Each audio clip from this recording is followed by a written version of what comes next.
Let's get started with this first story. And this one is Senate Majority Leader Mitch McConnell is pleased at the prospect of Trump being impeached, new report says. When I think of Mitch McConnell being pleased, I want to think of like Mr. Burns going, excellent. But McConnell's kind of like a turtle so it's more like, excellent. You know, it reminds me of like Disney. They say from Business Insider, Senate Majority Leader Mitch McConnell believes President Donald Trump has committed multiple impeachable offenses and is pleased at the idea of Trump being impeached and removed from office, the New York Times reported on Tuesday. The Democratic-controlled House is expected to vote on impeaching Trump on a charge of inciting an insurrection on the U.S. Capitol on Wednesday. This would make Trump the first president in American history to be impeached twice. McConnell thinks that Trump being impeached and then potentially convicted and ousted from office by the U.S. Senate will make it easier to purge him from the party, the Times said, citing people familiar with his thinking. Oh, please. I always love when they put those lines in there. Familiar with his thinking. What does that mean? It's basically the New York Times does it all the time. Yeah, it's an excuse to not have to be a journalist. So you can just basically say, oh, well, someone familiar with his thinking, and then no one can really hold you to account, because what does that even mean? It means some random person was like, oh, I bet he wants to, purge Trump. Well, you've read, if you've watched enough Fox News to know what Mitch McConnell thinks, yeah, we'll roll with it. Yeah, everyone's familiar with all of these criminals' thinking at this point. But the thing I'm familiar with Trump's thinking. Yeah, well, we're all very familiar with Trump's thinking. Yes. But now he can't express what he's thinking on Twitter anymore. I think, wouldn't it be funny if like Donald Trump, because the last thing he really has is that the old school thing where the president can interrupt broadcast television, but like if Trump just did it like every 15 minutes to like tell you what he was going to tweet, like he just comes in and he's like, we had the biggest crowd sizes, all right, I'll be back. I mean, what if he just happy Cinco de Mayo, here's my taco ball. No, but what if he just did it and it was just him hanging out and he just talked for hours and all TV was just taken over? That'd be so funny. He also has the presidential texting system. Yeah, that's right. Your phone can go wham, and it'll be like Trump saying, we had a huge rally, it was the biggest, everyone agrees, I did nothing wrong. Could you imagine getting his tweets forcefully because Twitter bans him? So he's like, that's kind of been the joke. Trump supporters are saying he's going to start spamming through the presidential alert system. I'd be here for it. That's pretty entertaining. I think it'd be a good time. Life is fairly boring and routine, and these past several years have been so psychotic and just everything constantly getting crazier and crazier. I think everybody needs like a little vacation. Maybe that's the good with boring old Biden, who fumbles and mumbles and doesn't give pressers. At the very least, people, the media, I should say, won't have anything to talk about. Yeah. I guess the ramifications are the political destruction that will come following this. So, no, that's bad. It's pretty bad if, you're like a citizen in Syria or something like that. But I think a lot of people voted for Biden for that reason. Yeah. People in Taiwan are freaking out. Yeah, and maybe they should be. But I think a lot of people, it's not just Trump fatigue, it's like the media fatigue too. Like they're just so over this whole thing and just people crave normal. No, the media is panicking. Like they're actually there's a journalist, I'm not going to say her name, but she tweeted, "I don't know what I'm going to do. Like my whole career was built upon Donald Trump. And now Trump's gone, there's nothing to write about." Well, did you see that reply guy to Trump who was just like, it's more unsettling not knowing what Trump is thinking. It's like, oh, he's going to cry now. Is it unsettling, or do you just realize you have no meaning in your life now? So that might be what's unsettling. But I think the problem that all of the establishment types are going to run into, because this is a big moment for them. Like they got the guy out who they wanted to get out. Then they have this great excuse with the Capitol riot where they can be like, aha, see, we were right about everything and right-wing violence and all of this stuff. And then they go, well, maybe we'll impeach him now and that'll purge him. The problem is that the 74 million people who voted for Donald Trump, the vast, vast, vast majority still really, really like Donald Trump. And the core of it is that they like his policies better than the neocon policies. That what he stood for, and I like some of it, not all of it. Don't like the job he did as a president. But if somebody gets up there and gives a Jeb Bush policy, this is what we need to do. We need to invade every country in the Middle East, have wide open borders, bail out banks, you know what I mean? Like the Bush policies. And then Trump says, how about we actually restrict immigration, don't fight these stupid wars, relook at some of these trade deals, make sure it works for America and we're not outsourcing jobs. That is enormously more popular amongst the Republican base, and they can't purge that. Well, here's the best part. The Republicans are, I guess, doing everything in their power to figure out how to never win again. Yeah. Because we have this story from CNN Politics. Liz Cheney, number 3 House Republican, to vote to impeach Trump.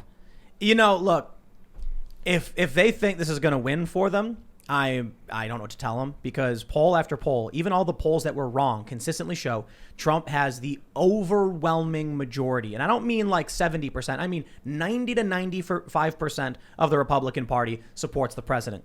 Now, here's where I find something really interesting. Not that I trust the New York Times too much, but Jonathan Martin says, a Senate Republican aide tells me he thinks there were about 20, give or take, Republicans who were open to a conviction before our story on McConnell.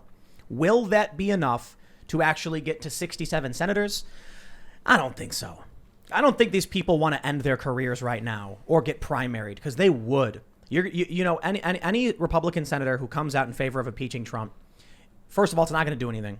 I mean, what, Pence becomes president for 2 days, and then Joe Biden is the 47th president, and then it's ridiculous. Maybe they'll impeach him after he leaves, I guess. Yeah. Sure. Well, the Daily Mail actually just started a countdown with the days left to have Donald Trump in office, and it's I think it's at 183 hours right now. And when we look at a lot of these calls, we're seeing John Bolton, Liz Cheney, Mitch McConnell, not really the best of the best taking the front leadership when it comes to calling for impeachment. And again, they're specifically trying to get him for, quote, incitement of insurrection. Donald Trump made some very strong statements against that today. But we pretty much see the establishment trying to purge, as Mitch McConnell was alluding to, Donald Trump from the Republican Party. I think that was someone familiar with his thinking. Okay. No, for real. Business Insider says McConnell thinks Trump being impeached and then potentially convicted and ousted from office by the U.S. Senate, quote, will make it easier to purge him from the party, the Times said, citing people familiar with his thinking. They have attributed this quote or this idea to McConnell that he never said. These people are... Wow. The media in this country is psychotic. Yeah. That is the most insane trash I've ever heard. But you know what? This is what it's been it's been this way for a real long time, and it's only getting worse. Well, it's so hard sometimes. I felt this way for the last 4 years, where I just want, like, even if I have something I really want to criticize Trump on, and I'm like, I think he did such a terrible job with this, then all of his critics are so insane that you end up spending most of your time being like, okay, no, I'm sorry. Right. Like, no, he's not a Russian agent, okay? Like, so, that's not... But then there's legitimate issues like Yemen, like the crazy spending that he did, weapons deal with Saudi Arabia that have to be addressed against Donald Trump. But guess what? We're not talking about those legitimate issues that actually could change policies. We're talking about if he was a Russian agent based off no evidence at all. Yes, but you know what? But you're right. And the truth is, right, Donald Trump should be tried for war crimes for what he did with the Saudi government to the people of Yemen. Yeah. He should be tried and end up sitting in a jail cell after a trial next to George W. Bush and Barack Obama for the rest of their lives. I mean, it's just awful. You're talking about the mass slaughter, starvation of hundreds of thousands of women and children. The worst humanitarian crisis in the world right now. And it's a completely... Muslims? No, it's worse. It's worse than that. It's worse than that, dude. Wow. You're talking about babies and old people puking and diarrheaing themselves to death because they have cholera because we put the Saudis, in other words, the Saudi U.S. coalition. Yes, in other words, the United States of America and their propped up regime in Saudi Arabia put a full blockade around what was already the poorest country in the Middle East. Right. The United Nations called it the #1 humanitarian crisis in the world. Yeah. I'm sure you could make an argument with a few other really bad situations, but it is just. People should go to jail over this thing. Somebody actually commented right when we started that they believe Trump was the greatest president of our lives, but should be tried for war crimes. Both are true.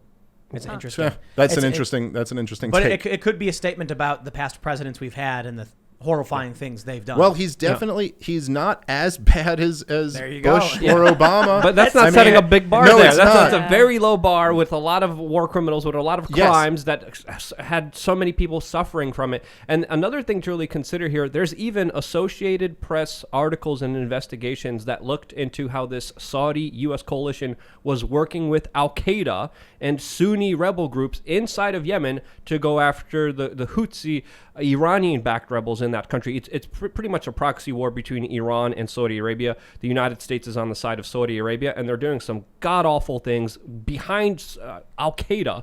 And again, this is something that even the Associated Press admits and talks about through their own investigations, which is insane. If you could imagine, right, and I know like you like got like kind of made your bones in like the post 9/11 world, but could you imagine, right, even with all of the opposition to the terror wars, which deserved all of it, they were absolutely horrible, but that you would say, like, if I could have grabbed you in 2005 and told you that in 2020 and 2021 that America would be fighting on the side of Saudi Arabia and Al-Qaeda in Yemen, that Barack Obama and John Brennan and the CIA and Saudi Arabia and Turkey and Israel would be arming Al-Qaeda in Iraq and arming ISIS, that now we've actually transitioned the war on terror to the war for terror, it would have made Americans' heads explode at the time. I don't think so. I think they would have been like, sounds about right. Now, I think what would have made their heads explode is if you said, and it was coming off of a Donald Trump presidency. Yeah, that might have. Then their heads would go. That might have. But that guess might have what? gotten them. That's still not as bad as what Bush and Obama did, because Trump didn't start any new wars. So we still have to admit that. Let's be honest. Yeah. It's not as bad as what Biden will do. Yes. So I quite possibly. I mean, we had on China Uncensored. They talked about some of the people that Biden's bringing on have praised China and defended them